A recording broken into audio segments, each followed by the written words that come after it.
Thank you to our sponsor, the Home Depot. The FIFA World Cup 2026 is here. Games every single day, and the best seat to keep up with all the action is right in your own backyard. Big screen outside, grill going, neighbors and friends coming over to watch. Now that's how you host. As an official supporter of the FIFA World Cup 2026, the Home Depot's got what you need to get the backyard match day ready. That's right. Whether it's a projector screen setup, string lights, little patio furniture, the Home Depot will help you make your yard the go-to spot. And with fast, free delivery on over 2 million items, you can focus on setting up the ultimate backyard fan zone instead of making trips to the store. So, as we welcome the world to our backyard, get your home watch party ready with an assist from the Home Depot. To learn more, visit homedepot.com/FIFA World Cup 26. I can Google for you right here in person. Yeah, that's good. Holy shit. Wave to the camera, Brandon. New Heights was in Philadelphia this week with the event at Buffalo Wild Wings. All right. So we have Brandon in person. How about that? Here. Who the fuck is that cutie? Just sitting quietly off to the side from Jason. Between my sexiness and his cuteness, it's an explosion in this den right now. Yeah. Look out, ladies. Jake's upstairs because he didn't pass the cuteness test. He's up in the ugly room. He can't come down. It ain't right. Stay up there, Jake. You know what you did.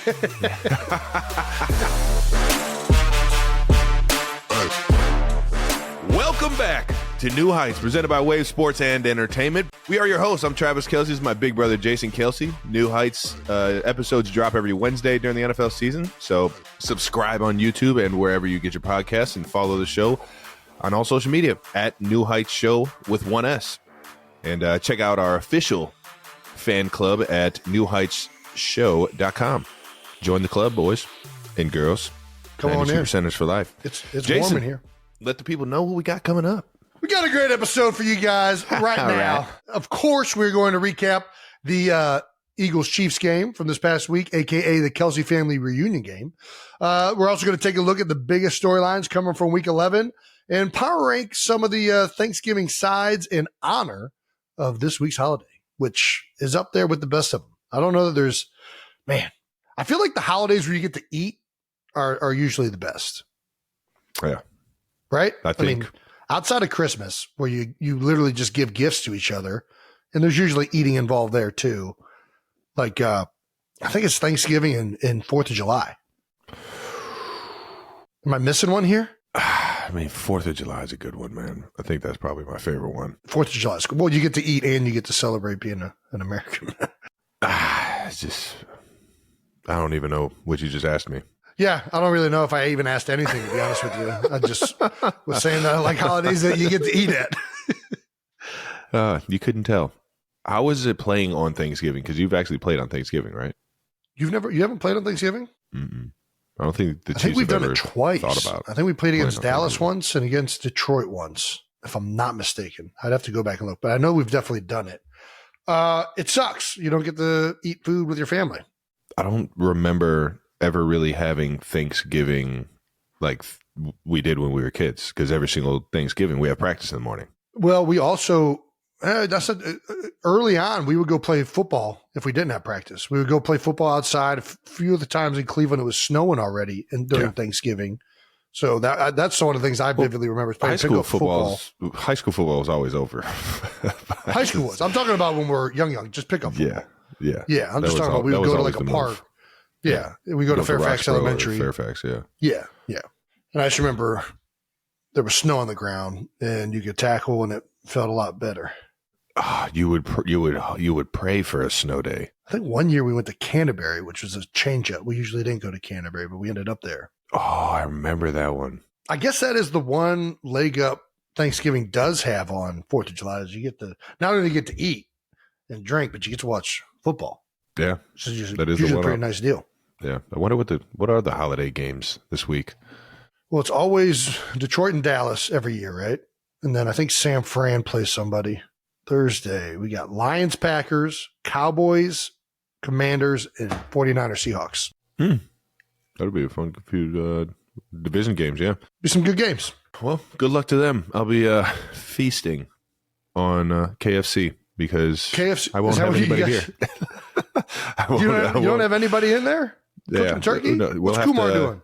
We'll have to. I don't know. He might be going back to hang out with his family. So that makes sense. See. If you want to make a quick trip, you're welcome to the house trip.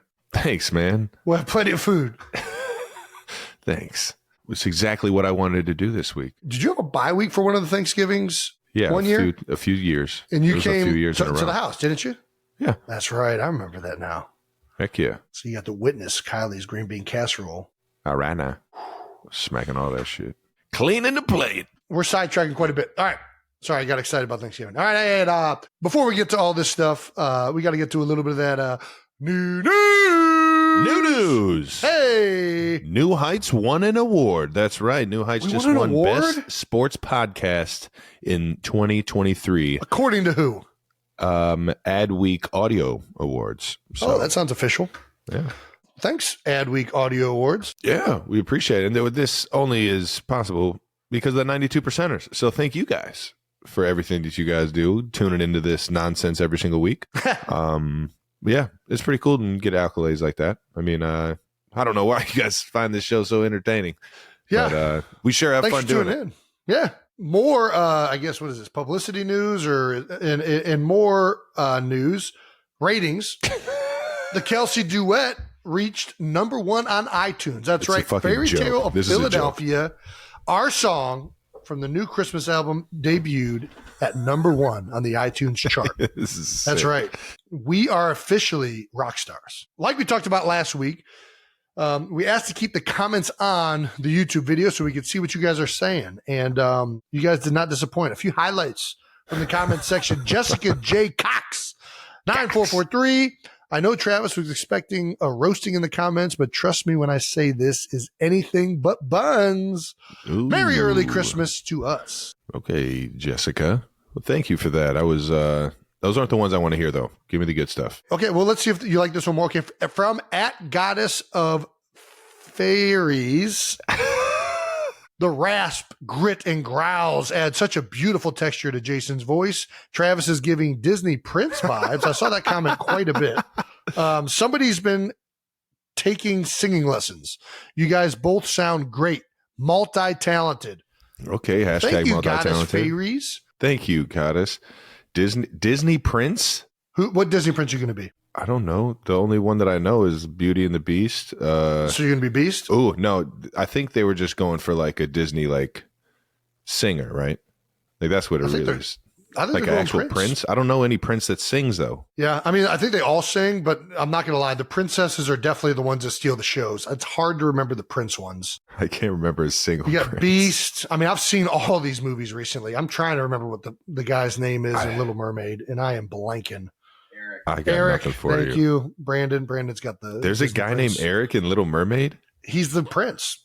There's a prince in Little Mermaid. He's the one that the Little Mermaid is falling in love with and agreeing with an evil witch doctor named Ursula to give her legs so that she can go follow her love. You don't remember Ursula? No, that's the only person I do remember outside. She's a very unforgettable character and name. I mean, kudos to Disney for naming a villain like just about the most diabolical name you could. Ursula. Have you ever met like an Ursula? I don't even know. Like, it's a dark name. It is. Yeah. What are other Disney princes? Man. I mean, does Aladdin eventually become a prince? Prince Charming. Way to go. Yeah, that one should have been obvious. Aladdin. Wait, who's Prince Charming? Aladdin is not a prince. He wishes to be a prince. It's different, Brandon. Did you watch the movie? I said Aladdin too, though. I ain't gonna lie. Did you say Aladdin? Yeah. Aladdin is actually probably one of my favorite go-to movies. I guess Simba. Simba's a prince, just a prince lion. You got I like Moana, but there's not really a prince in Moana. There's just Maui, who kind of is. I know nothing of what you're talking about right now. There's a prince in Frozen. I'd probably go Aladdin though. If I was any of the Disney characters. That's because he's really not a prince. He works his way up. He earns it. He's not given it by birth. Yeah, he's a peasant. He's a peasant. Well, he's a good thief. He's a thief of necessity. He gives the bread to the kids after he steals the loaf. He sees the kids are hungry. He's like Robin Hood. It's a good thief. Have you seen the Robin Hood with Jamie Foxx in it? No. It's a good one. I fucks with it. Is it better than Robin Hood Men in Tights? No, nothing's better than Robin Hood Men in Tights.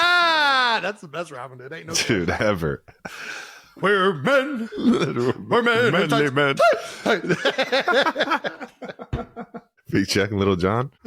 All right. Let's get to more of these guys. We average. We are really getting sidetracked. At Stacy 9354 commented on Fairytale of Philadelphia, choir teacher of 30 years. Ooh, Here. okay, Stace. Jason gives us the husky baritone voice with a touch of vocal fry technique, whatever the fuck that is. That's the Nickelback in you. That's the Nickelback in you. Don't you dare. Powerful yet controlled. Travis gives us lyrical tenor purity and crystal clarity. The diction is tricky because the song is quick with lots of words. When they sing in unison and in harmony, it's perfection because nobody blends better than siblings. Bravo, boys. Stacy! Gosh, thank you for that comment. You're too kind. That's awesome. You guys are way too kind. All right. What, did you not think, you don't think the song's good? I think it's good. I think it's a good song. No, it's a good song if you're into that kind of shit. I just No. If you're into that kind of stuff, it's great. Yeah. If you like Disney princes and husky baritones. We owe a big thanks to one group in particular, besides the 92%ers, and that's the Swifties, because the Swifties came out. 1,000%. I sent out one tweet when it got to 8, and I got like 85 tweets from Swifties across the world saying, "Oh, you think 8's good? We're taking this to number 1," and they did. It's a powerful group. It's a powerful group of people. Thanks, Taylor. Appreciate you, and thank you to the Swifties. Thank you. Thank you for those comments. The full album on vinyl is available for pre-order right now. Sales from the album will go toward the Children's Crisis Treatment Center, Children's Hospital of Philadelphia, CHOP. And we're also still figuring out other charities to donate this money to. That is one of the other things that we're trying to figure out still. But we do know that we're just trying to make people's holidays a little bit brighter, a little bit more joyful. And we're having fun so far. Can't wait to hear the rest of the album, man. Some good songs. You went and got some like classic songs in there, like ones that I knew. The Fairytale song, I had no idea that it was even a Christmas song until you brought it to my attention. You know, I mean, it's I kind of view it as a Christmas song, but I think it's just a love song. But yeah, it's a great tune. Shane McGowan, shout out that motherfucker. The Pogues, shout out, unbelievable. No idea. We got a lot more like, I don't know if deep cuts is the right word, but like a lot more kind of like cult classic songs where like people that love those songs love them. Last year we were hitting like more just upbeat, happy Christmas stuff. Now we got some songs in here this year showing off them vocals. Pretty specific. Oh, you husky baritone, you. Well, it's my vocal fry technique. Got that down. Gonna make it as a wise man. We got some other new news. The Tru Kolors collection launched. That's right. I teamed up with the Chiefs again this year, and came out with a line of just a few Chiefs items. Some a sweatsuit, kind of like a play on a jersey, and or like a baseball warm up.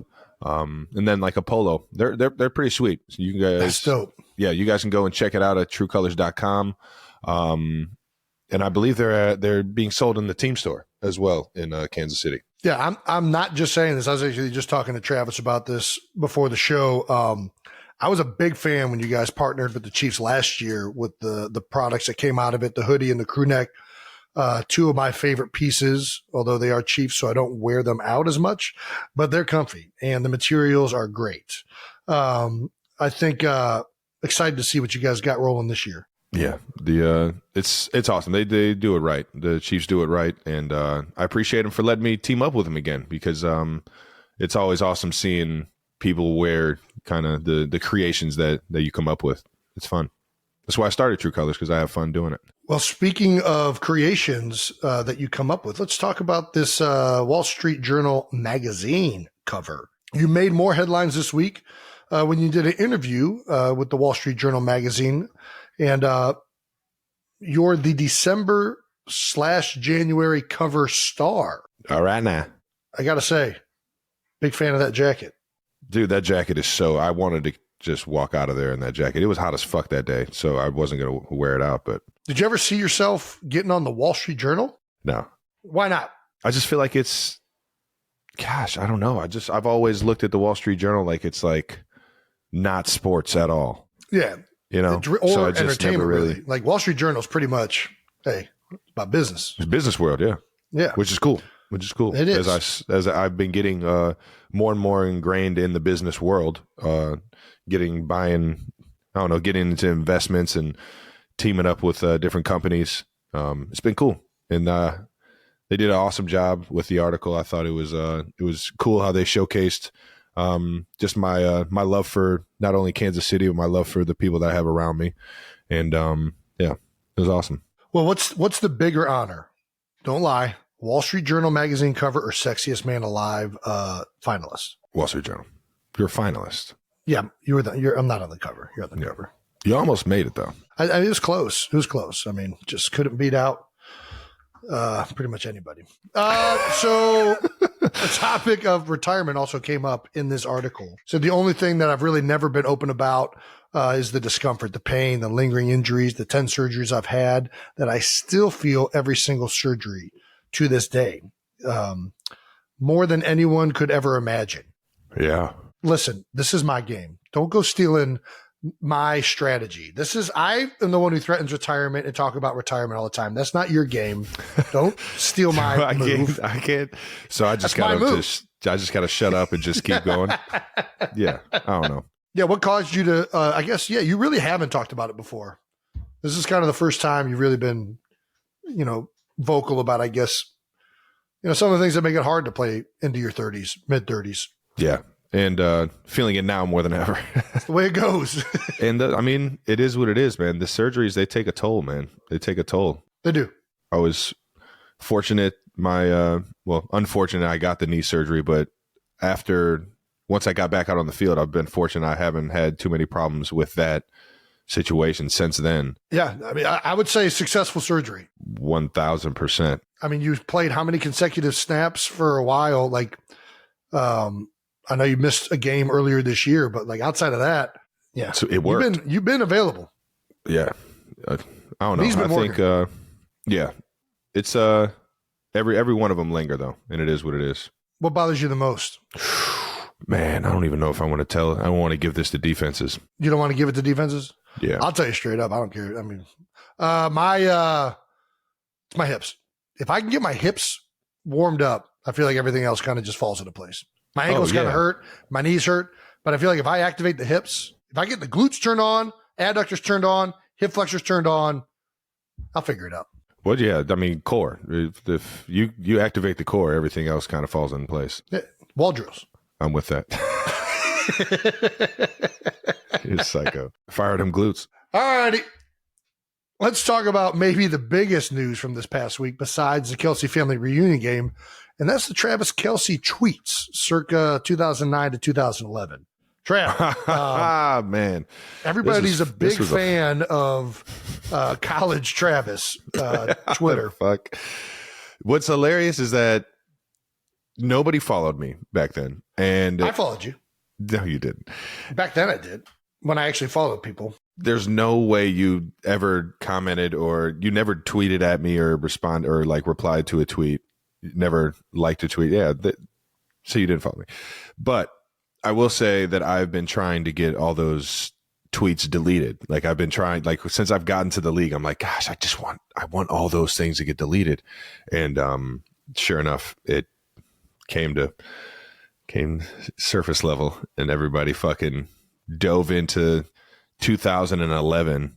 What a fucking year that was. I think we all have tweets that we would love to have deleted. I feel like everybody was talking about it. I mean, Jimmy Fallon did a whole bit. I mean, it was good. It's been all over the news. When you go back and read your tweets, what does Travis Kelce think? I was just using Twitter as like a diary. Mm-hmm. Like I'm just out here just saying nonsense. I just gave a squirrel a piece of bread and spelled squirrel like a jackass. I mean, first of all, that's the new spelling for squirrel. I'm only spelling squirrel like that from now on. I don't know why it's spelled the other way. And I did not know they eat bread either. I think this one gets crushed. I think the only reason it's getting crushed is because the spelling. Outside of that, I'd be pretty enjoyed if I'm over here throwing bread around, a squirrel's eating it. I'd be pretty pumped up. I've made a friend, man. I made a friend. Nap time. Nap time's a classic. Who doesn't love nap time? 12:05 on the dot. Yeah, 12:05, baby. Little 12:05. lunchtime nap. Hey. Little lunchtime nap. Time for that power nap, baby. Get 15 in. I'm back up by 12:20. You already know. All I need is a good 15. And this is why I don't tweet anymore, because it's just nonsense. Up at the Olive Garden with Papa, had to grab the fettuccine with the chicken Alfredo. Schmacking. It's great. Don't forget the free breadsticks. Olive Garden was one of my favorites. Olive Garden, Red Lobster. Dude, the cheddar biscuits. I could go there right now and fuck my stomach up and just absolutely house those cheddar biscuits, little shrimp linguine, Yeah. some chicken Alfredo. What I feel like and this is going to be an interesting thing for us because everything we're doing right now is being documented, right, on this podcast. It's going to be interesting to watch this 10 years from now and see what we think of it. I have a feeling we're going to think of it the same way we think of your tweets right now. There's no way. I guarantee it because this is the way stuff happens. Anybody who reads their old tweets, I feel like everybody hates their old tweets. It doesn't matter what it was that you're tweeting. You're like, why did I think that was funny? Or what? Like, I was trying to make a joke. What was I even fucking doing in some of these tweets? Yeah. It's going to be interesting to watch New Heights in 10 years and be like, man, I thought I was hilarious and I'm a jamoke. You know what I mean? Like, that's the way I'm going to think about it, I feel like.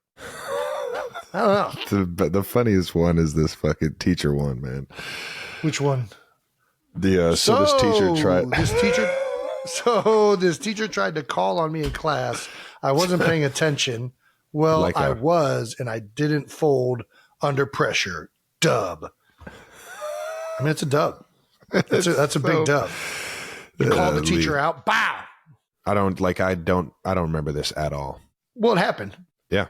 It happened at 7 a.m. too. 7:33 a.m. Yeah, you definitely were not at class at 7:33 a.m. What made you think I wasn't? There aren't classes that early in college, are there? What? 1,000% there are. Oh, I didn't remember that. Well, it sure made for an enjoyable week in rehashing some old tweets. Yeah, everybody just torturing me. If nobody torched me for the singing, I got my fix for this one. I was getting lit up left and right. This shit was the best. Moving on, it's time now to answer a few not dumb questions. That's right, because there's no such thing as dumb questions, just dumb people. Why Rod 13 on Club 92? Since Thanksgiving is around the corner, what is your favorite dish? And what is one that you absolutely hate? Yeah, let's take it one step further and rank the top 5 classic Thanksgiving sides. And let's also throw in some ones that we absolutely can't stand when they're on there, which I feel like there's a bunch. Travis is super picky. I don't even know what the shit is. Our Thanksgivings, we've talked about this before. Like, I just vividly, like, it always ended in tears with Don't Travis take at me the back. table Don't take me and back. Dad screaming at him. Yeah, we've already talked about it. We'll move on. I'm thankful. Eat the food. Be thankful. All right, here we go. My must-haves. We've already talked about this. Mama Kelce dinner rolls. Do yourself a favor. Get some Mama Kelce dinner rolls. Gosh. I'm going green bean casserole. Okay. Mashed potatoes. Mm-hmm. Okay.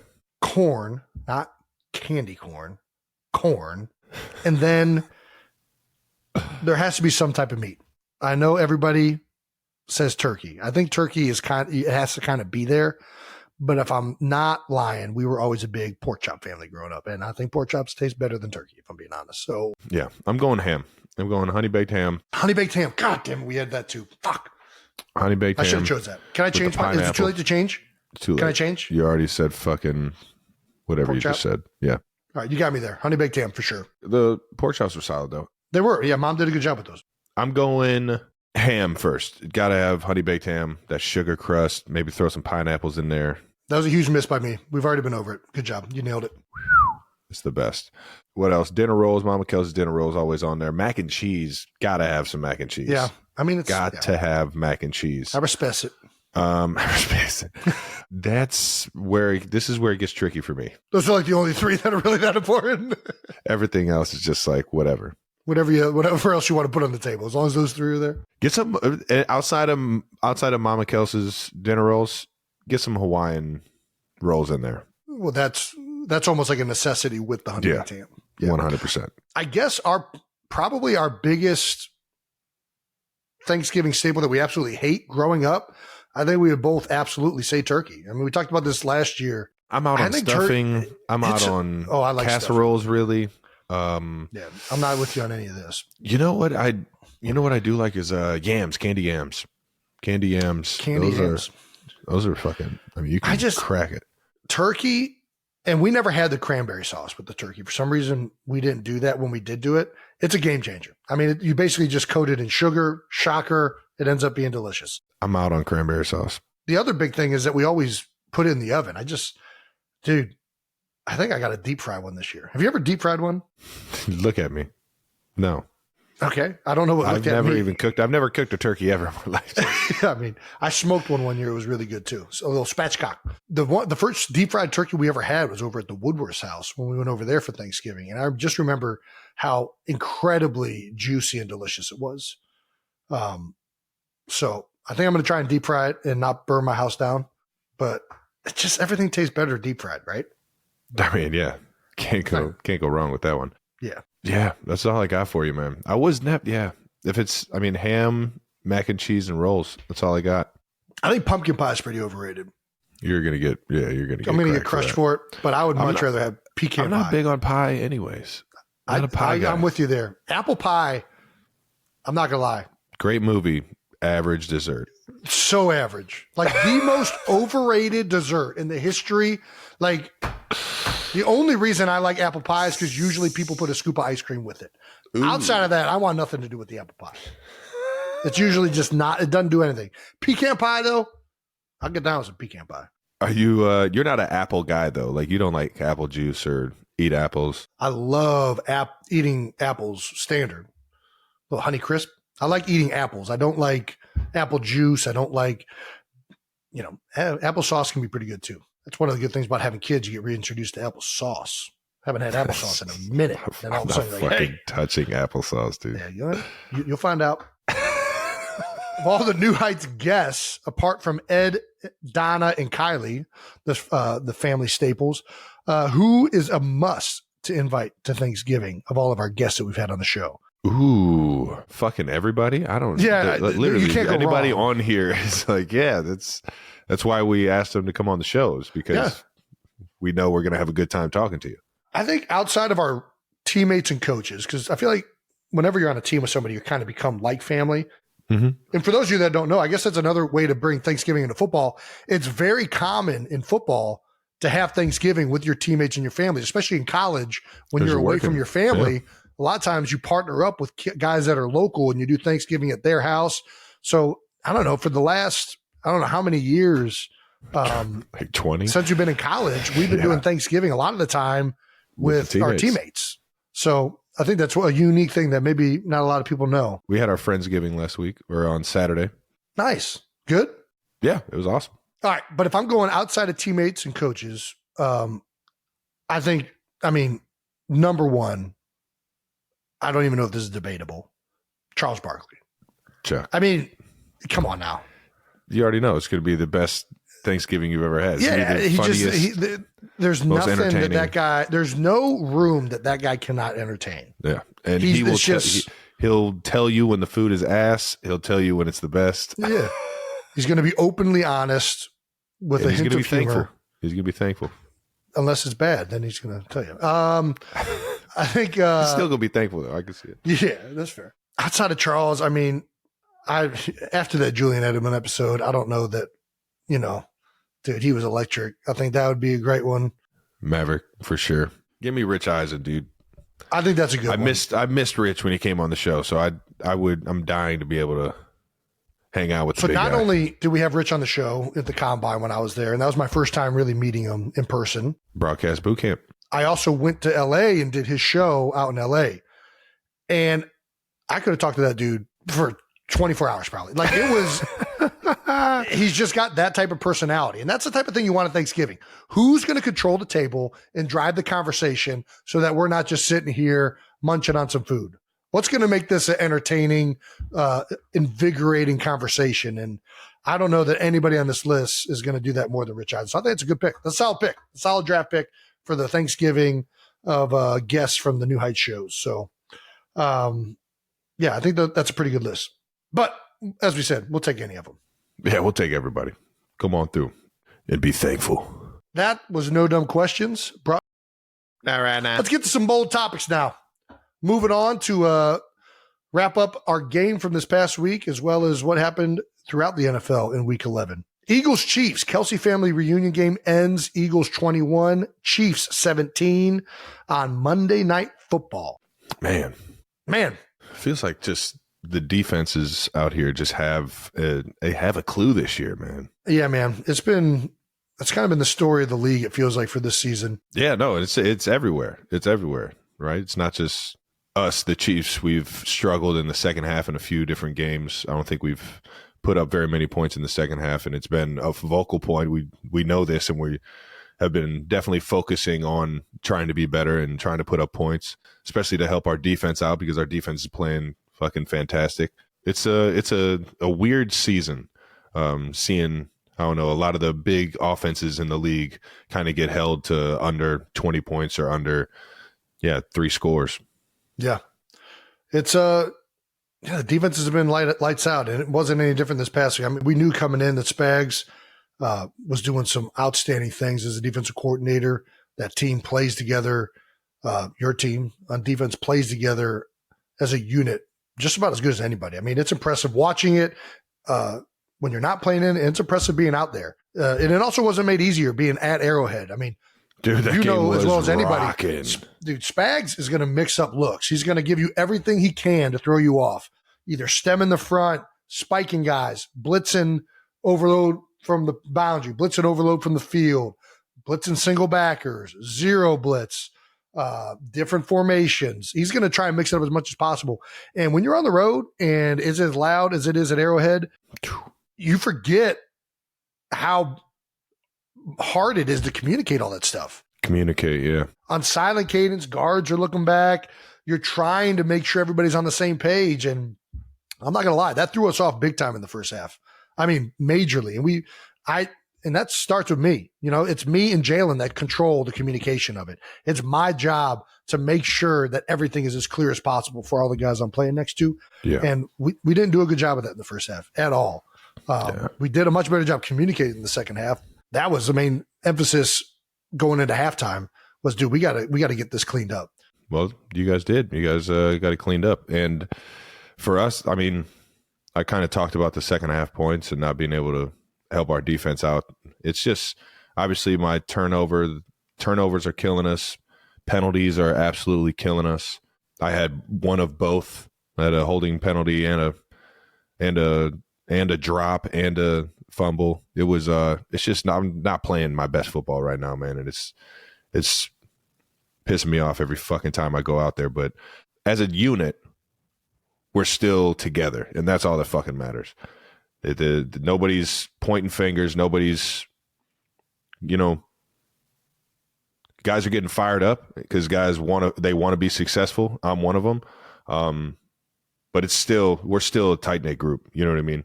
And as long as you got that, you got a fighting chance, man. And we're 7-3. Still one of the, I feel like we still control our destiny with the teams that we play in terms of getting the 1 seed. And we're just going to keep coming to work every day, man. And to Chiefs Kingdom, sorry that we didn't show our best football out there in the second half specifically. But I'll tell you what, man, you got a lot of guys in that locker room that give a damn, and we'll get it fixed. Outside of the Denver game, which is probably your guys' worst performance to date, I mean, the other 2 losses, including our loss, you guys have the ability to look at that game and say, like, listen, we are a big reason that we lost the game. You know what I mean? Like, that's the reality of it. Turnovers in the red zone, drop passes. There were plenty of opportunities for both teams to win the game throughout the game. And it was sloppy on both sides. Both offenses, I think, did not operate. We certainly didn't operate at the level that we wanted to. You guys dang sure didn't. The ball didn't fall your way at the end of the game. But hey, 7-3, knowing Andy Reid, the quarterback you guys have, the way the defense is playing, it's only a matter of time before you guys are clicking on all cylinders like you have been in the past. Yeah, we got to get this thing clicking. You know, as long as there are things that are within our control that we could have done to win the game, we can get that fixed. Yeah, And, you just got to have the right mentality coming into work, man. That's all. No doubt. And I could definitely be better as a teammate on the sidelines, trying to be a leader and things like that.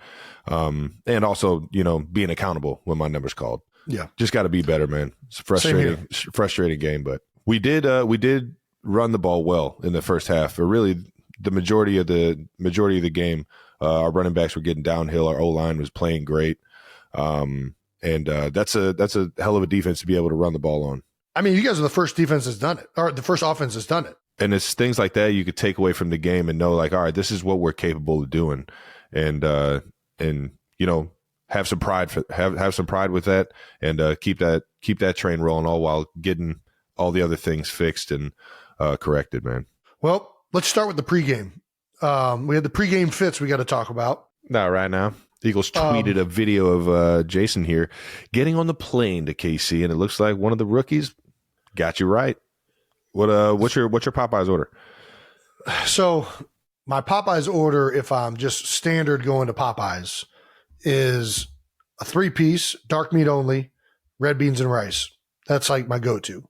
You go red beans and rice? I love red beans and rice from Popeyes. It's so good. On the plane? So on the plane, I don't do, it's too much like with the chicken grease. So on the plane, I do chicken tenders, but I still prefer like the whole fried, like dark meat only chicken from Popeyes. I think it tastes better. It's just too messy. You go spicy or regular? I'll go either. I mean, I don't usually even specify, to be honest with you. I do like spicy, but I'll eat regular. Not right now. But this one was a little bit, so the Eagles have been starting to put Popeyes on the plane, but we still have our rookie Tyler Steen. Shout out to Tyler Steen, getting the Popeyes for all the guys for the away games. Being a good rook, man. That's a good rook right there. It's a good rook. It's good teammates, man. That's right. That's right. Good teammates. You got guys going above and beyond. So we had plenty of Popeyes. We had a lot of Popeyes on that plane.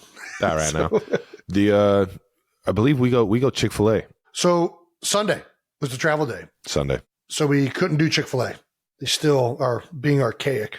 What are we doing, guys? Open your goddamn doors. Well, outside of your Popeyes, your fit was amazing. You wore your Letterman's jacket, your Cleveland Heights Letterman's jacket, and flip-flops, thong sandals. Yeah, I wear flip-flops all the time. I don't even know why this is newsworthy. It's my go-to. Get right between them toes. Yeah. I don't like bending down to put socks on. I don't know what you want me to tell you. Bending down to put socks on. It's easier to just slide them puppies on and head out the door. I am outside for a maximum, like with those sandals, of, I don't know, 10 seconds.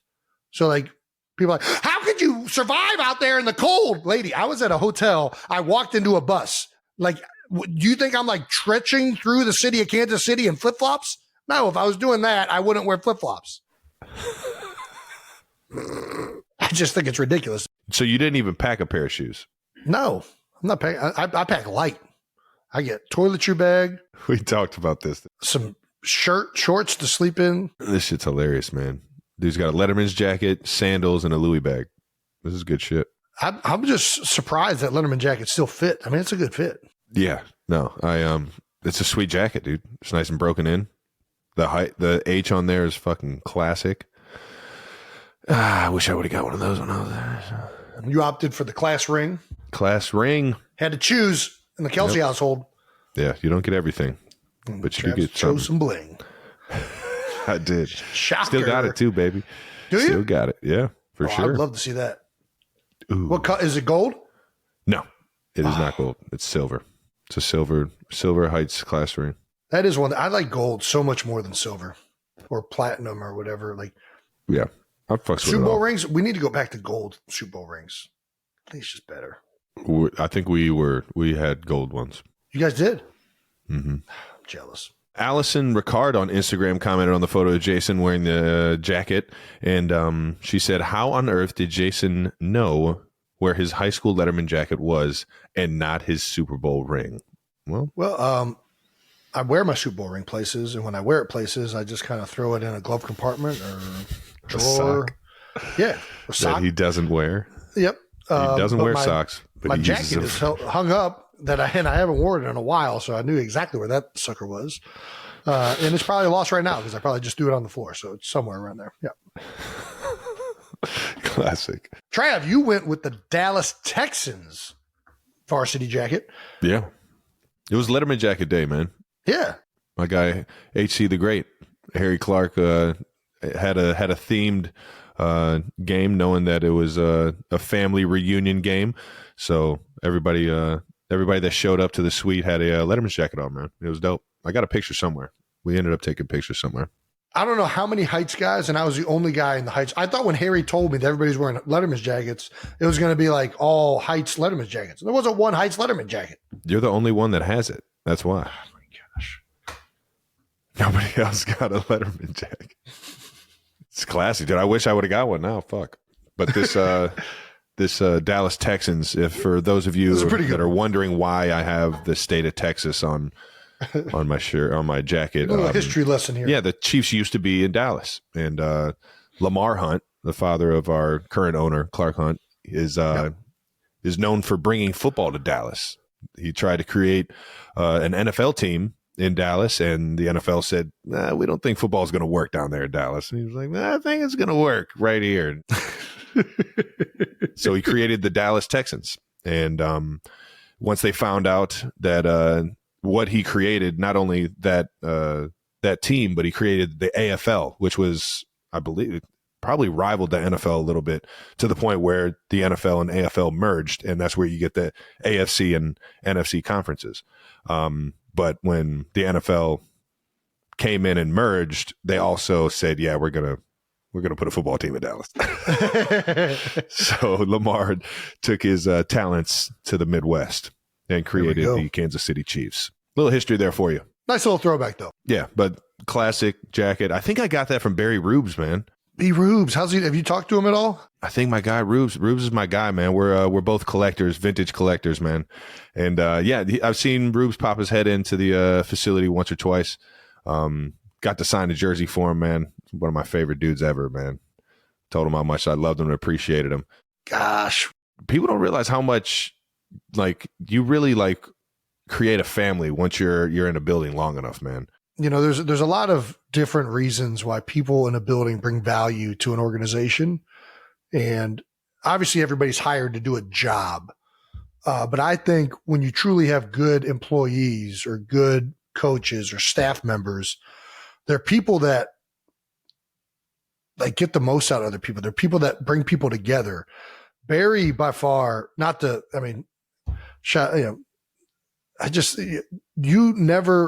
nobody ever didn't enjoy talking to Barry Rubin. Yeah, Barry Rubes. And I think that he had a way of connecting with guys and making people excited and happy when they were in the weight room, on top of being a great strength coach. And we sure as heck missed him the moment he left Philadelphia. And I know that, he was a big reason for all the success and the environment that you guys have been able to build over there in KC. So, yeah, man, love me some Barry Rubes. Congratulations on retirement. Everybody loves a little Barry Rubes. I think he was the one that gave that to me. And if he isn't, very cool. It's been fun reminiscing about Barry Rubes on here. No doubt. So he's gifted me a few different vintage items and collector's items. So if I got it mixed up, I got it mixed up. But he's the man, regardless. Yeah, regardless. All right, now. So let's get back to some of this game. Now that we talked about those pregame fits. Yeah, man. I'll tell you what, man. It is fun watching DeAndre Swift run the football, even if it's going against you, man. That guy can play some ball. Dude. He was out there hitting spin moves and flying around, man. We've been a little quiet on the ground the last few weeks, and I think Swift was due for a big game. And I mean, he had a couple cuts out in the open field. The one jet sweep where he like took it and then he bounced it back inside. I'm like, dude, how did he see that? It's crazy, man. It was fun watching him. It was also fun watching Kadarius Toney. Hey, He was getting snapping. loose. He was a few of those punt returns. I thought he was close. He was like one or two tackles or one or two broken tackles away from taking one to the crib or two to the crib. Yeah. Getting that guy the ball, man. I feel like he's such a weapon, and he's so confident with the ball in his hands, and he sees the field so well, man. I just feel like we can never get him the ball enough, you know? Yeah, sure. He was absolutely killing it in terms of field position for special teams. Yeah, I don't know, man. What all happened that game? I forget. Yeah, well, I guess we both started off with 3 and out drives, defenses coming up big. Then you guys jump up to a 7-point lead. We tied it up shortly thereafter. Yeah, I don't know. It was a back and forth game all day. Yeah, well, the drive to tie it up, you're doing something on this clip right here. It looks like you're yelling at somebody, or at least communicating, trying to communicate as the stadium's going nuts. What happened here? So this was just a play that had a kill on, and for the defense that was being presented, it was hey, let's get to the other play. But I had a good feeling that the backers are bluffing. Yeah. And that they were going to pop out, and that we should keep the other one on. It's a better play if they are bluffing. So that's one right there where I think Jalen trusts me to be able to tell him, hey, I don't think this is happening right here. We can get in. I think we should leave this one on. And that's more in run plays like this. I don't get involved with anything outside of that. But I think there's one thing that they Jalen and I have a good relationship with, is trying to figure out what's the best run to get into. But I will say, it worked out in this clip. It doesn't work out later. We had a 3rd down where I wanted to get to another draw, and I was trying to communicate that. This was not the environment to do this in. You know what I mean? When you're in a loud environment, hey, let's just run the play. Both of those plays are going to be fine as long as everybody's on the same page. So this one worked out. Later in the drive, we got a 3rd down stop because I tried to do it again, and it was not the right thing to do. I should have just shut the heck up and done my job, and it ended up costing us a pretty big play. And, at the end of the day, it's more important that we're all on the same page. And I think with how loud it was, it just wasn't viable to have a back and forth at the line of scrimmage the way you can when you're at home or quieter stadium. You're not going to be able to do that. So I think that was largely, a lot of the issues we had, especially in the first half. I did a much better job of realizing in the second half, being like, all right, I'm done doing any of this crap. I'm just going to communicate to guys, talk to guys in the huddle, overstate communication, let guys know exactly what's happening. We're done doing any tricky things. Let's just go out there and play. Yeah. Perhaps you want to hit on your touchdown? I scored. I did score. I'm not going to lie. I forgot about that too. Well done. Thanks. That's about the only good thing I fucking did all night. Tied 7-7, and second quarter comes around, and who shows up for the Chiefs but the Big Yeti? Who shows up? Yeah. Getting in the end zone. Got some help from MVS. Marquez ran a little. Valdez, yeah. Yeah. Ran a little stick route. Everybody calls it interference or whatever you want, a pick play or whatnot. And, it was a walk-in. I mean, he's the best at doing running that play and getting guys open. So thanks, MVS, for letting me actually do something positive in the game. Team game. Yeah. Yeah, Pat said in his post-game interview, you were once again double and triple teamed a lot this game. Is this pretty much the norm? You can say double teamed and triple teamed. Teams are playing that when they do go man coverage. There's some times where it's like a bracket coverage, like two guys. I can see two guys focusing on my route. Like, you know what I mean? One's got your outside and one has your inside. Typically, I think when you're thinking of a double team, that's what you're thinking of. Yeah, right. That's a pure double team. There's also times where they're just running man hole, and the inside hole defender is just. And because you're an inside crosses. Player, you end up kind of getting doubled. Exactly. I get what you're saying. It's more the structure of where you're at in the field that it turns into a double rather than a designed double. Yeah, and then sometimes in zone coverages, you'll see just guys very aware of where I'm at. So it'll look like I'm getting triple teamed, but in reality, guys are just kind of like closing the space so that I can't just maneuver around. So It's like us when we're playing against good D linemen. it's not necessarily three guys. It's like you walk up to the line, you got a guy inside, outside, and a guy right over top of you, and everybody's just staring at you. It's kind of just like, I don't know, teams are doing a good job of IDing where I'm at. That's what it is. It's attention. I think that, and that's not new. Teams have been applying attention to Travis Kelce for a long time. For us, when we're playing a great D lineman, even when you're not sliding to the guy, you still are aware that your body presence can be a factor, right? A tackle kicking can help a guard setting a 3 technique by not getting width. Now, if that defensive end is a great player, sometimes the tackle's like, hey, I got to get some width because I got to block this guy over here. But I think all of these things, you just are more aware where somebody's at. And I imagine it's probably the same thing as you're talking about with the zone coverage or with the hole guy. They know where 87, they know where the Big Yeti's at. Do you think it's happening more this year than it has in years past, though? Is that fair, or do you want to say that? If you don't want to. I mean, teams have been doing this for a few years. It is what it is. I would say I feel like every time you play New England, it's a little bit like more this. magnified this year, maybe.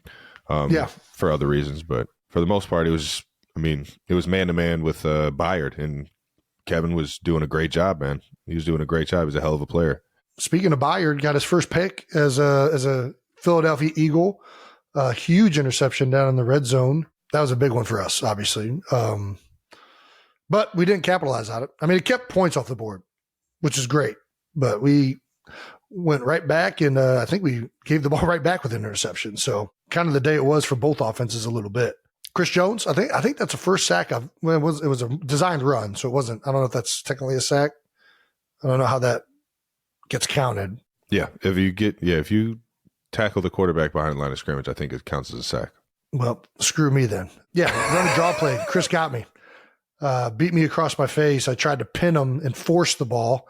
Bad strategy. Should have just took the big man where he was going, and that would have worked out a lot better for me. But, Chris got me on that one. Yeah, Jalen was sacked 5 times in the first half, and a lot of them, the 2-minute drill that we had towards the end of the first half, a lot of that's just communication, and that's why it's frustrating. It's like, dude, it's just a nickel edge. We got to know that we're going out to it, or we got to communicate and make sure everybody's on the same page. Again, I'm going to keep harping on it because it was a major deal for us, and I'm happy that we responded to it. But we got to be much better when we're in these types of environments. I don't know that anything's going to be quite like that. But before the first half was over with, we got to show this clip of the rookie Jalen Carter, man, trying to get a pick on a spike. I've never seen this. It's actually pretty good. It's pretty. He almost got it. It's pretty good thinking. He tried this in practice one time. How'd you feel about it? I mean, dude, I don't know what I would do if somebody did it in a game. You know what I mean? Like, I don't know how I would respond. Like, I wonder what's going through Creed's head. Like, what the fuck is going on right now? I'm going to have to ask him. Yeah. Get back to you. That's, that's some good shit. It's creative. Shit. It wasn't close, but it was. No, it definitely wasn't, but it was close. It wasn't close to being caught. It was close to being tipped. Isn't there like a clip of somebody clocking it and hitting somebody's shoe and it like bouncing up and somebody getting a turnover off of that? No way. I'm pretty sure there's a clip of that somewhere. But that's what this reminded me of. That'd be fucking, dude. You want to talk about, because you're only clocking it to save time because you're trying to score. You're trying to like come back. So to turn the ball over on a clock it like that, be bad. Yeah, Jalen was asked about this play after the game and said he got the idea from the internet. Apparently, he saw a high school kid do it on YouTube. Ooh, no clip of that.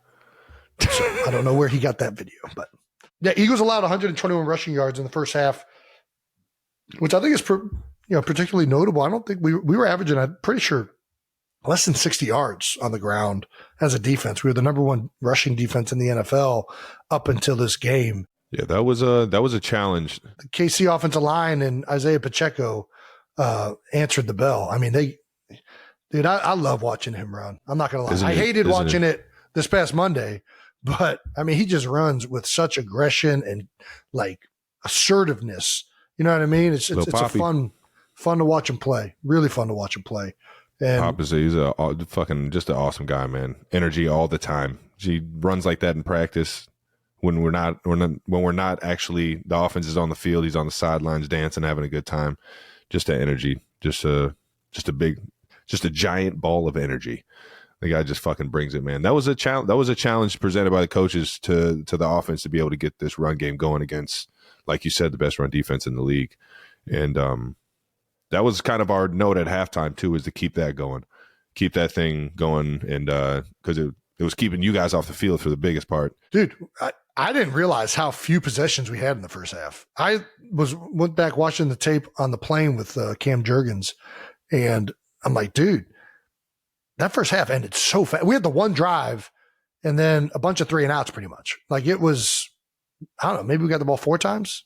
It was not, you guys did a great job of controlling the clock in the first half. No question about it. Well, that was our thought going into the second half. You guys kind of bowed up on the on the running, on the run game, at least for your defense, and got the run game going yourself with DeAndre Swift. We did. And the other thing that I think, you shouted out Tony on the punt returns a little bit. I got to shout. I mean, Britton Covey has been one of the most underrated parts of our dude. He was flying around, man. He makes good decisions back there, and he gets positive yards. And that's all you need. That's all you need back there. That's a is big thing. Positive, man. Yeah, just don't stealing make something 5 to negative 10 yards. Yeah, I know, right? It's if huge. you can steal 5 to 10 yards, that shit's huge. And he had a big one that in the third quarter that set up our, I think, second scoring drive, or a second touchdown, where he had a 27-yard punt return. But he's been great all year. He's been, honestly, he's made a lot of plays and set us up in a lot of good situations as an offense. And it's been, it makes it so much easier. And you enter the field with a little bit more just like confidence when somebody does something like that. You know what I mean? The momentum feels a little bit better. And we were struggling on offense, and Britton getting that punt return really gave us some confidence to go out there and get a touchdown. So shout out to Britton. Yeah. And then fourth quarter came around, gave you that late birthday present, and shout out to Roby, man. I played him a lot, man. He got me on that one, man. I thought I had that ball fucking high and tight, and I did not. I don't know. It didn't look like you had it. I'm not just saying this because I think Roby, I mean, he got a really clean shot at it. 1,000%. Like, I don't know that it wasn't that held. I think he just really, I don't know. I don't know shit about ball security. I'm not gonna lie. It looked like he had a good hold on it. I had a great hold on it. I was wrapping it with my other arm, and he just fucking, he hit it out. And he just hit it clean. It was just like a perfect punch. I was thinking more, I don't know, get down, and he caught me slipping, man, and I fucked over our team. This is something that I guess we actually focus on this, and I'll be curious to know if you guys focus on this too. Do you guys, when you're going down, Nick talks about this all the time, it's like the highest chance of a fumble is either going down or getting up off the ground. Definitely practice that, and it's definitely something we talk about. Yeah, 100%. You have to. I mean, when you see and you look at fumbles throughout the league, like I just had, it happens so frequently. I don't know, until Nick really started pointing that out. I guess I had never really noticed it, but that's something that he's always harping on. And which is the worst when you harp on it and you talk about it all the time, and then you go out there and do it. But I mean, you had the clasp hand. I don't know, whatever. Yeah, I got you. I know but yeah, I hear you. I mean, we got the ball back after that. We had another turnover after that fumble, right? I don't think it was a turnover. We got the ball. You didn't score on that. We did not score. You guys got the ball back. And I think did you guys score after that? No, we didn't score at all after that. We didn't score in the second half, Jason. God damn, you guys had all 17 points in the first half. I'm an idiot. All right, cool. We haven't scored in the second half in, I think, 4 or 5 games. Well, should probably fix that. What do you think starts with my are the dumb reasons ass holding on to the fucking ball, huh? What do you think are the reasons for the second half struggles? Turnovers, fucking penalties. I mean, it's the same shit. Turnovers and penalties. It kills you. I'll let you know. I think us on the sideline, the moment Pat gets the ball back, we're thinking, the worst. This guy's been the best second half quarterback over the last, 7 years, right? I mean, he's like Mr. 2-minute comeback from behind QB. And it's like, I don't know. It's very interesting that you guys are struggling something that you've probably been the best in the league at over the last. I mean, it's not just one guy here or there. Everybody can harp on MVS and the deep ball that he was tracking. You can harp on that. You can harp on my fumble. You can harp on, penalties here and there. It's focus and coming together and playing as a team, man. Everybody's kind of getting a piece of not being accountable right now, and we just gotta keep growing. I think that's it sucks when you lose, and it feels like the fucking season's over with when you lose, especially when you lose in the fashion that we have this year. But we know we got a great fucking team, man. And sometimes you need to go through these growing pains. I mean, I've been a part of teams where we've been a part of some ugly losses, and that's changed our perspective and changed our demeanor and how we approach the days and how we handle situations in the future. And that's how you learn in life, man. That's a life lesson right there. Being able to, correct the things that need to be corrected. And that's where we're at right now. And I said it a million times already since we've been on this fucking broadcast, or whatever this is. Is this a broadcast? We got a lot of guys that care about the outcome. So we'll be back in the building tomorrow figuring it out. No doubt about that. Well, yeah, that's pretty much it. I think obviously the last thing that really happened was the big throw from Jalen to Devontae, which was really our biggest play through the air all night. Yeah. But it was something that was too good to be true that Jalen hadn't thrown a touchdown or got the weapons in the pass game going. Yeah. And sure enough, at the right time, you guys were able to put one together. Yeah, man. I'm not going to lie. First time beating you guys, I was hoping it was going to feel better. But knowing how poorly we played offensively, it felt bittersweet. Really did. It was like, man, I don't know. We didn't go out there and really take care of business the way we wanted to. I know you guys don't feel that you did it. I don't know. Felt weird after the game, if I'm being honest. It's the NFL this season, man. It's been weird like that all fucking year for a lot of teams. Yeah. And a lot of games. But that's why it's any given Sunday, ladies and gentlemen. So keep this thing fucking moving, man, because it doesn't sound like either one of us really want to talk about that shit anymore. Yeah. Let's pick it up. LeBron's stat of the game. Jalen Hurts registered his 10th game with multiple rushing scores, tying Cam Newton for the most career games with 2 or more rushing touchdowns scored by a quarterback. That's a LeBron stat right there. That is a LeBron stat. That's very much a LeBron stat. Well, the last bit that we're going to talk about with this game before we move on to player insights around the NFL is per Adam Schefter, ESPN's presentation of the Super Bowl 57 rematch, which I refuse to call it that, between the Eagles and Kansas City Chiefs, was the most watched Monday Night Football game in 27 years. Drawing more than 29 million viewers. Awesome. Got a audience your worst in front of everybody. It's the best.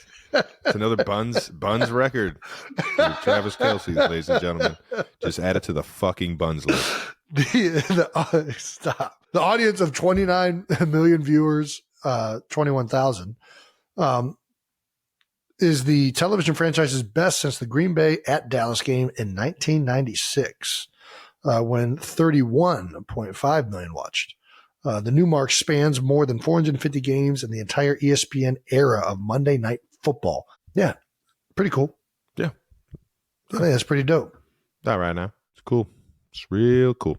Shout out to ESPN. Thanks for bringing that to my attention, Adam. All right, here we go. Let's bit the joy up. A little happiness. There we go. All right. Player insights on NFL storylines. Trav, what happened around week 11? What do we got? First thing I really recognized, I was watching the Browns game. Browns took down the Steelers 13-10 with their new rookie quarterback. How about that? Dorian Thompson-Robinson. And this is their DTR. third I actually right? saw DTR play in college at UCLA. UCLA was playing Cincinnati. Cincinnati went in there and got that dub back when Fickle was the coach. And it was an awesome time. I remember watching that game and having a fucking blast doing it. Nice. You could tell back then DTR was a problem. More importantly, in the third quarter, on a 4th and 1 play, the Steelers ran a QB sneak with Kenny Pickett. Lost his helmet. That's never good. No, it's not, especially when you're playing Myles Garrett. Because Myles Garrett he's known for using helmets, other guys' helmets as weapons. This clip is great. I don't know who the offensive lineman is for Yeah, the Steelers. he immediately was like, no. He's like, no. You got to give that back. Not about to beat this quarterback's ass. Ironically, it was against the Steelers. And those of you that remember what Myles Garrett did. Who knows what actually happened down there on that field, but the optics were vicious. We do know that. Fucking electric. Trav, you got a little former teammate action coming around at you. Alex Smith was talking about you. Hey, I don't know if your Smitty. ears perked up, but It's my your guy former right there. quarterback, Alex Smith, had some very nice things to say about Travis Kelce. On Sirius XM NFL radio, he doesn't think you could have gone to a better place than with Andy Reid, and also called you the greatest receiving tight end of all time. All right now. Appreciate it. He's played some good ones too. He also brought up something you've talked about before, something Pat has said in interviews. You like to get creative. You're kind of got to be on your toes playing quarterback with you. Nick Foles has also said something very similar to me when he came to Philadelphia after he was with you for a stint in KC. He praised your creativity, your improvisational skills on the field, describing you as someone who never runs the line on the paper, but is always open. Look at some of these routes. I'm sure any fan has seen them. Some of them look horrible. There were times, I guess that's a compliment. There were times when he was supposed to break out and he doesn't, but he's open and he made the right decision. I think these are compliments. Thanks, Alex. No, they are 100%. If you know how I am in the building, these are all comments. I don't know. I think it's more convenient when you do something to get open than to maybe run a line that's on the paper that'll get recognized. You know what I mean? And that's kind of just, and don't get me wrong, I'm not always running my own route. Maybe even this past game, I should do what I should be doing, and that's just running Andy Reid's offense instead of trying to, because I can get into a mode where I try and do too much, thinking that I got to be fucking Superman and help Pat out back there. When in reality, Andy Reid's offense is one of the best offenses ever known to man, and it works pretty goddamn good. Those lines on the paper work pretty damn good. They're on the paper for a reason. Exactly. So I don't know. Maybe I need to get back to doing some of that and get back to just being a Coach Reid product, man, instead of trying to do my own thing out there all the time. I think this is the constant battle that guys that do this are always fighting of, like, it's defensive players, just like offensive players, see patterns and they recognize things and they get used to seeing those things. And sometimes when you're running concepts that you've done a bunch out of certain formations, and when you run here, that safety knows to pass it off and he knows something's coming right back where that just was. And I think, I like using JJ Watt as an example, because JJ, when he was in Houston, he was unpredictable. Backdoor. He would backdoor you. He would shoot the gap. He would go right down the middle of you. And as an offensive lineman, especially if you're singled up, that's a very uneasy feeling. I don't know what to do with this guy right now. And you can't, it's almost like you can't be right. Yeah. And now you got to be good. Every player needs to start off doing the line on the paper. No question about it. That's where it starts from. Once you get to the level, though, where you understand the coverages, you understand the concepts, you understand what is trying to be accomplished and what your job really is on the play, that helps you to do what Alex is talking about right here, where you can then, hey, I know that this might not be on the paper, but I know that it's not going to affect the concept. And I know that it's going to make me open in an opportunity for the quarterback to get the ball to somebody who is open. Yeah. And I think that it's the same thing. That's what the next step, I think, of being a football player is. Everybody can't be out there doing their own thing, but when you're doing it in ways that are tactful and thoughtful, and you're good at it, I don't think any coach wants to take that away from a guy who's really good at it, personally. I hear you. I have heard this from multiple people, that this is one of your biggest strengths, and it has been throughout your career. So I think I don't think you should stop doing it. When I'm doing it too much, that's when it starts to hurt fair. Exactly. the situation. Yes. So yes, always trying to be creative, but at the same time, just do my fucking job and not fuck it up. Yeah, I guess. I hear what you're saying. But thank you, Alex. I appreciate you always showing love. This just brought that topic up at the wrong time, I guess. I got a chance to sit down with him, and it was fun. It was fun just reminiscing about some of the years that we were playing. I know the first year that we played, we didn't start off very hot, but we ended up going on a run mid-season. I caught my first touchdown against the Dolphins. And he looked at me and said, "Do you remember the play?" I was like, "Are you kidding me? Why shallow, baby? Yeah. Just let me run away from somebody, man." And sure enough, we ran shallow cross, wide shallow cross 1,000,000 times that year. I had to have had man coverage. I think I had 800 yards that year, and I like 700 of it was wide shallow. And I was just out there just flying around, and Smitty was just getting me the ball real early. Is that what you want? And why shallow? You want that versus man? I don't know. Yeah. Shallow cross. Anytime you see a guy starting on one side of the field and going to the other side, that's a man beater. 100%. Yeah. Fair enough. Whenever we do like one-on-one, I never watch one-on-ones with receivers and DBs, but we do like a competition now with Nick Sirianni ever since he's been here on Friday with the young guys, where it could be an O-line, D lineman. They've kind of stopped doing that. Now it's mostly just a receiver DB or a tight end linebacker or something like that. It'll be a one-on-one while the whole team's watching to decide like a competition for offense versus defense. Yeah. And I'm not going to lie, I always think it's kind of unfair when like a DB's playing outside leverage and the guy just runs like a crosser. I'm like, 100%. How's he supposed to cover that? That situation, you got to treat it like zero. You can't think that it's single high. You know what I mean? Yeah. You got to treat that one-on-ones. You got to treat it like zero. You don't have leverage. There's no help inside. Yeah. Let's get some New Heights stamp of the week. What do we got, Trev? Let's get it, baby. New Heights stamp of the week, where me and Jason give out who we think has been taking their game to new heights in week 11 of the NFL season. New Heights stamp of the week, sponsored by State Farm. Hey-o. Talk to a State Farm agent today to learn how you can bundle and save with the personal price plan. All right now. Hey, personal price plan. Like a good neighbor, State Farm is there.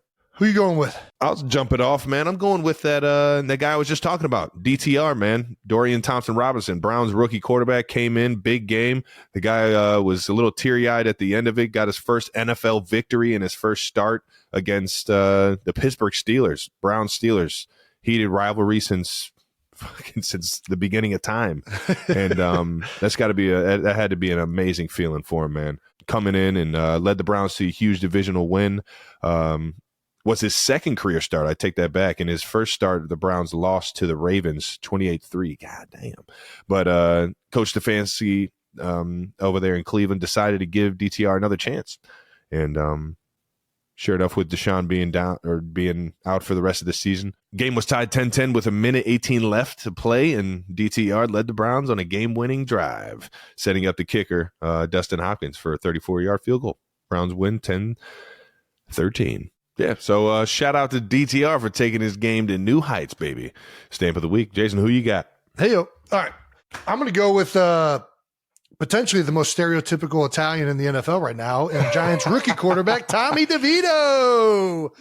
After giving him endless shit about living with his mother still while also playing in the NFL. Endless shit. Tommy threw it right back in our face. The Giants led by none other than the Italian stallion. Okay, DeVito. The rookie who still lives at home with his mother and eats those delicious chicken cutlets and hasn't done laundry ever in his life. Beat the Commanders 31-19 in a huge divisional victory. Tommy DeVito's first win, threw for 246 yards and 3 touchdowns. That boy balling.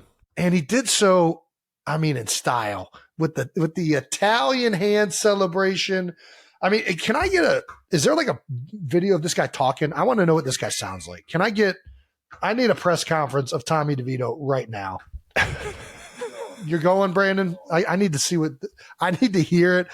In my head, I'm hearing a voice, and if it's exactly what I think it's going to be, it might just break together. There's no way. There's no way it could be that. It's going to be, I'm telling you, it's going to be so, I can't wait. Shout out to DeVito for taking his game to new heights, baby.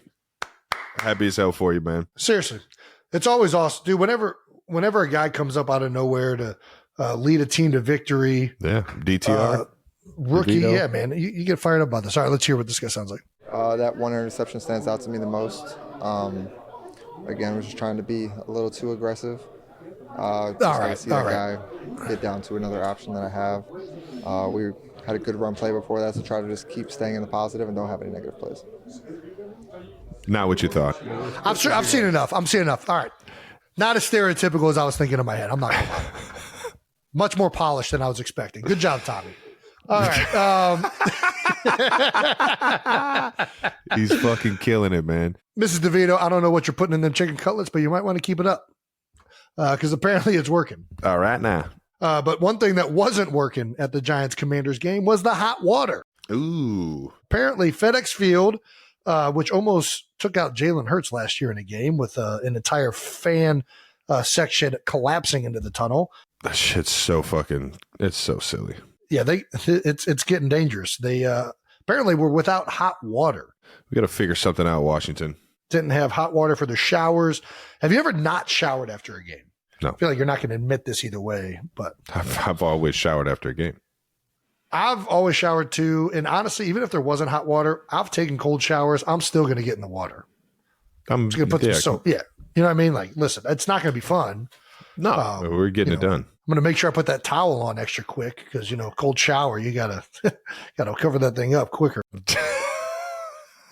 Don't want anybody getting any ideas, but the media walks in the room. That's right, bro. Man, I guess, but there are guys that don't shower. Not most of the time after games, most guys shower. Everybody has to shower. What are we doing, man? The shower pill is a thing. There are guys on Friday, the moment they get out of practice, they're in their clothes and they're out the door. And I'm like, bro, it is going to take you 5 minutes to wash that filth off you. What are you doing? Coming from a man who doesn't even use soap. He just rinses himself. I use soap on the hot spots. Rinse off hot spots, dirtiness. my bad. Hot spots. Are there any stadiums you hate playing at because of the facilities? No, not really. I mean, the Coliseum over in Oakland was it flooded one time. Yeah, that was not the locker room flooded. And it was always weird. The locker room was always very tiny. It was like I was like walking around.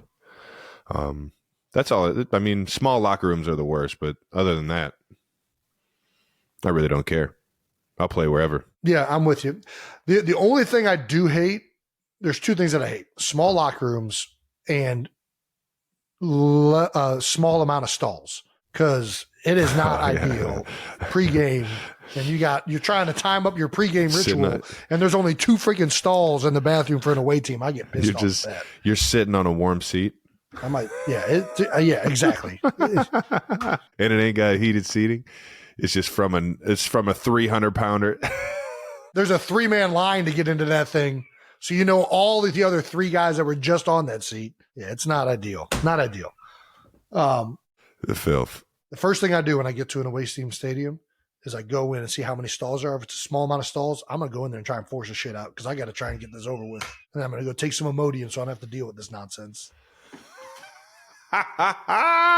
Dude, it's that big of an issue for you? I just don't like the inconvenience. For whatever reason, I don't think I've shit at a game in, man, I couldn't tell you the last time I took a shit at a stadium. It's impressive. And I'll take a shit on a fucking plane. I'll take a shit in a I can't tell you the last time I only took 1 shit at a stadium.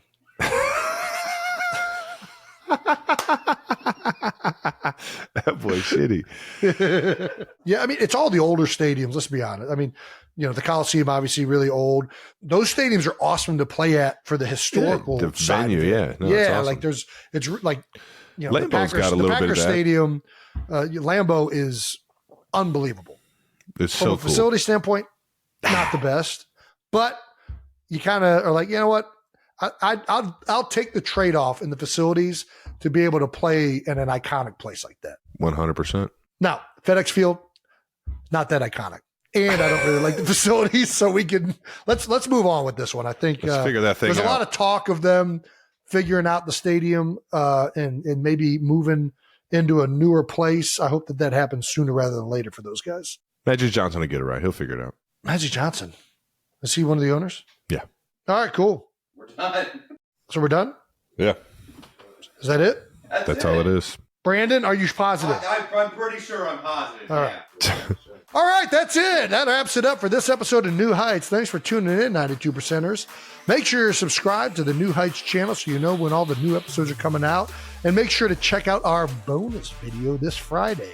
We're going to preview our Week 12 games, do some bonus no-dumb questions, and take a look at a fat guy's submission for the greatest highlight of all time. Something to look forward to. Yeah, listen and subscribe wherever you get your podcasts. Once again, New Heights is presented by Wave Sports and Entertainment. And this episode is follow the show on all social media at New Heights Show with 1S. And thank you to our production. We're really going to need you for this one. Thanks, Brandon. Thanks, and Jay. thank you to all the 92%ers for always tuning in. Hope you guys enjoyed the family reunion game.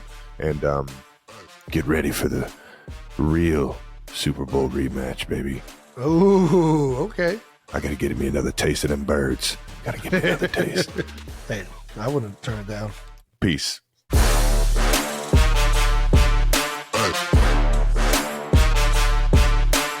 I can show you the world.